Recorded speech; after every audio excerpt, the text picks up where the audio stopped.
नमस्कार विद्यार्थ्यांनो, मी खेडकर मॅडम आपल्या सर्वांचे फिनिक्स कोचिंग क्लासेसमध्ये स्वागत करत आहे. विद्यार्थ्यांनो, आज आपण रांगेतील स्थान या घटकांवरील विविध प्रश्नांचा अभ्यास करणार आहोत. तुम्ही जर माझा व्हिडिओ प्रथमच पाहत असाल तर नक्कीच माझ्या YouTube चॅनलला भेट द्या आणि चॅनलला सबस्क्राईब करा.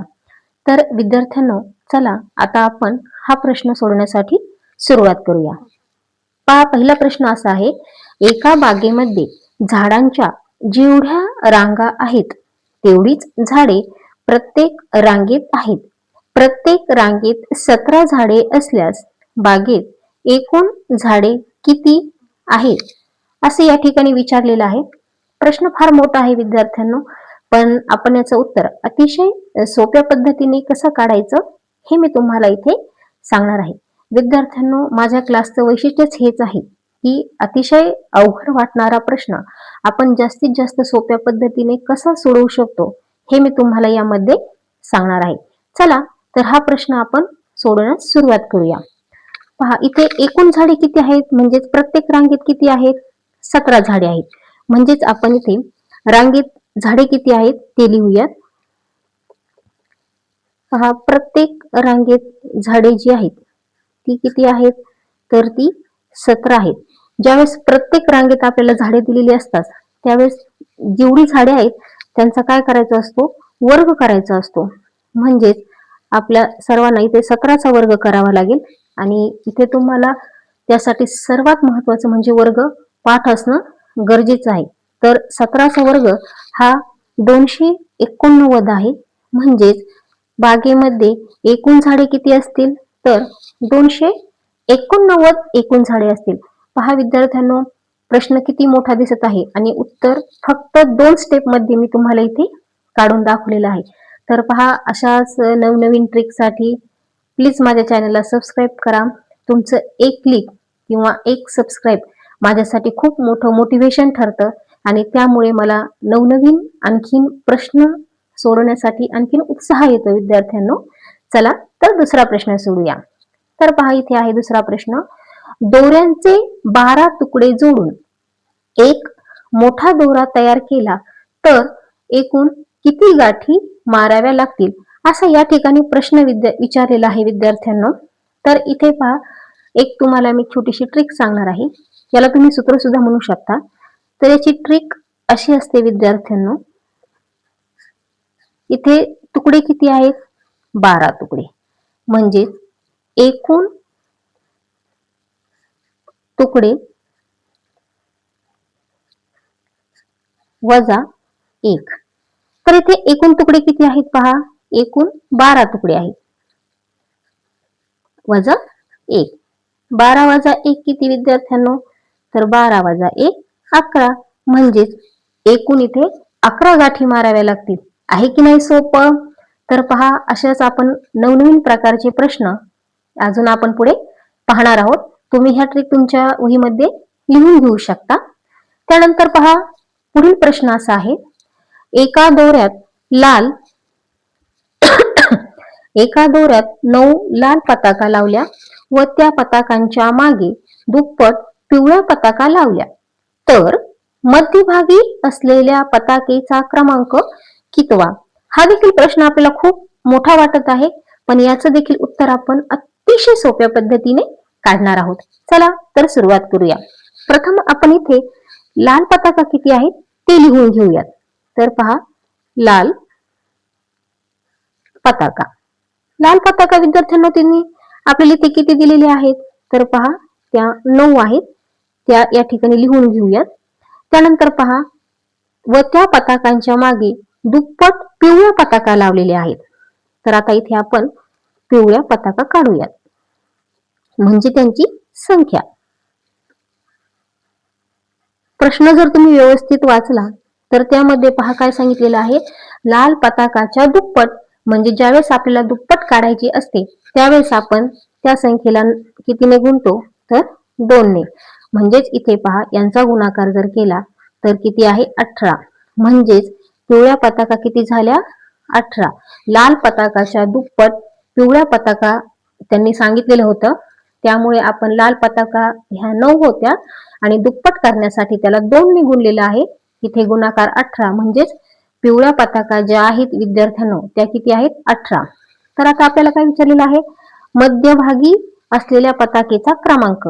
तर आता इथे आपण पहा 9 लाल पताका किती आहेत 9 आणि पिवळ्या किती आहेत 18.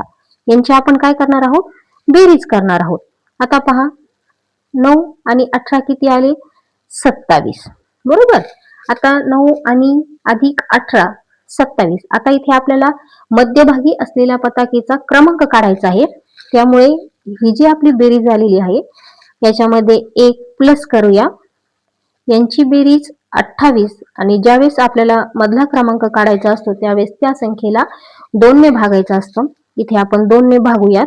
तर पहा 2 बे आणि 2 चोक 8 म्हणजेच इथे आपला भागाकार 14 आलेला आहे आणि त्यामुळेच मध्यभागी असलेल्या पताकेचा क्रमांक हा 14वा आहे. पहा कितवी आहे तर 14वी ही मध्यभागी असलेली पताका या ठिकाणी आपण काढलेली आहे.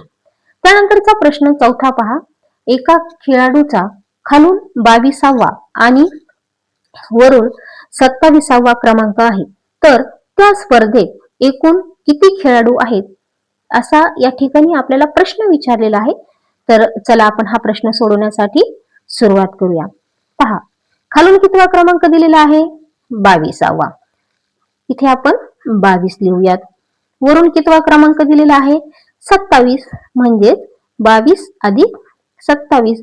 जर आपण यांची बेरीज केली तर ही बेरीज किती येते 49. विद्यार्थ्यांनो इथे एका खेळाडूचा खालून आणि वरून क्रमांक दिलेला आहे त्यामुळे तो 2 ठिकाणी मोजण्यात आलेला आहे. त्यामुळे आपल्याला इथे 1 वजा करायचा आहे म्हणजे 49 वजा 1 जर केले तर 48 म्हणजेच एकूण खेळाडू जे आहेत ते किती आहेत तर 48 आहेत. विद्यार्थ्यांनो मला खात्री आहे की तुम्हाला नक्कीच माझ्या ह्या ट्रिक आणि गणित सोडवण्याची पद्धत जी आहे ती आवडलेली असेल. तर नक्कीच अजूनही चॅनलला सबस्क्राईब केलं नसेल तर नक्कीच करा. त्यानंतरचा आपण प्रश्न पाहूयात 5वा. पुढील प्रश्न पहा बसच्या रांगेमध्ये प्रत्येक महिलेपुढे 5 पुरुष उभे आहेत. एकूण 35 पुरुष या रांगेत उभे असतील तर रांगेत एकूण किती लोक उभे आहेत असा या ठिकाणी आपल्याला प्रश्न विचारलेला आहे आणि हा प्रश्न सोडवण्यासाठी आपण इथे सुरुवात करूया. चला तर प्रश्न सोडूया. तर पहा आता आपल्याला काय सांगितलेलं आहे की एकूण पुरुष किती आहेत 35 आणि प्रत्येक महिलेच्या पुढे 5 पुरुष उभा आहेत. आता सर्वात प्रथम आपण इथे आपल्याला महिला दिलेली नाहीये त्यामुळे ते आपल्याला काढाव्या लागतील. तर पहा महिला काढण्यासाठी आता इथे आपण एक ट्रिक करूया. एकूण पुरुष किती आहेत 35 आणि प्रत्येक महिलेपुढे 5 पुरुष उभा आहेत. यांचा आपण इथे भागाकार करूया. 5 1 5 आणि 5 7 35 म्हणजे इथे भागाकार आपला 7 आलेला आहे. म्हणजेच एकूण महिला किती झाल्या 7. एकूण महिला इथे 7 आहेत. आता पुरुष किती आहेत 35 आणि आपल्याला काय विचारलेलं आहे रांगेत एकूण किती लोक उभे आहेत असा आपल्याला या ठिकाणी प्रश्न विचारलेला आहे. तर पुढील स्टेप पहा म्हणजे आता इथे पुरुष किती आहेत 35. पुरुष या ठिकाणी पहा 35 आहेत अधिक महिला किती आहेत तर महिला 7 आहेत. यांची जर आपण बेरीज केली 35 अधिक 7 तर 42 म्हणजेच एकूण लोक किती उभे आहेत तर एकूण लोक 42 उभे आहेत. पहा विद्यार्थ्यांनो अतिशय सोप्या पद्धतीने आपण जर प्रश्न व्यवस्थित वाचला तर त्याचं उत्तर आपण या ठिकाणी काढू शकतो. त्यानंतरचा प्रश्न पहा 6वा प्रश्न आहे एका बागेची लांबी 40 मीटर व रुंदी 20 मीटर आहे. या बागेभोवती 5 मीटर अंतरावर एक याप्रमाणे किती झाडे लावता येतील असा या ठिकाणी प्रश्न विचारलेला आहे. तर पहा बागेची लांबी आणि रुंदी दिलेली आहे यावरून आपल्याला कळत आहे की बागेचा जो आकार आहे तो आकार हा आयताकार आहे. म्हणजे सर्वात प्रथम इथे आपल्याला आयताची परिमिती काढावी लागेल. तर पहा, जर तुम्हाला आयताच्या परिमितीचं जर सूत्रपाठ नसेल तर तुम्ही या पद्धतीने आपण त्याचं उत्तर काढू शकतो. तर इथे पहा, एक आपण याला ट्रिक वापरूया. तर त्याची आपण ट्रिक अशी करूया, एकूण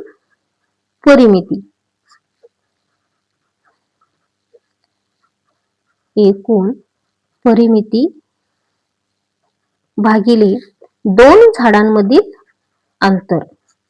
2 झाडांमधील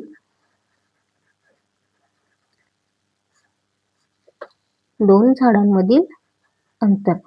तर आपल्या सर्वांना माहिती आहे पहा, एकूण परिमिती आपण कशी काढतो, तर सर्व बाजूंची बेरीज. आता ह्या बागेचा आकार जो आहे तो आकार आयताकार आहे. म्हणजे समोरासमोर ज्या बाजू असतात त्या काय असतात, समान असतात. तर इथे आपण पहा, यांची जी लांबी रुंदी दिलेली आहे ती मांडून घेऊयात. तर त्यासाठी पहा, 40 अधिक 20 आणि समोरासमोरील बाजू समान असतात त्यामुळे परत 40 अधिक 20 कंस पूर्ण करूया भागिले. आता 2 झाडांमध्ये किती अंतर आहे, 5 मीटर.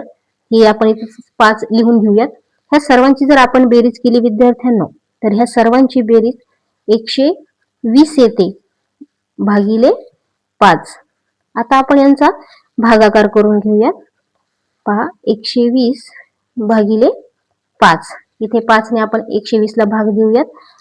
5 एक 5, 5 दुने 10 आणि 5 चोक 20. म्हणजे इथे आपला जो भागाकार आलेला आहे हा भागाकार 24 आलेला आहे.